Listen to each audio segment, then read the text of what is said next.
Hindi alam ng isang bobo na bobo siya. Kaya madalas sila pa yung malakas ang loob magsalita, confident, opinionated, pero kulang sa self-awareness. Alam mo kung bakit delikado yan? Kasi sa panahon ngayon, ang lakas ng boses ng mga taong walang laman ng isip, ang hina ng boses ng mga taong may pinag-aralan, may respeto, may disiplina. Bakit?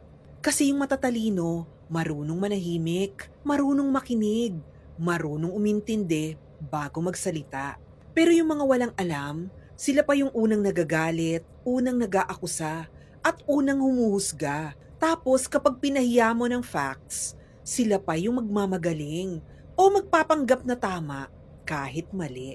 Ang tawag dyan, walang self-awareness. At yan ang ugat ng maraming problema ngayon sa social media, sa opisina, sa gobyerno, kahit sa bahay. Ang tunay na matalino, hindi kailangan ipagyabang ang talino niya. Hindi niya kailangan ipamukha sa iba na tama siya. Ang matalino, marunong umamin kapag mali, marunong tumanggap ng payo at marunong magbago.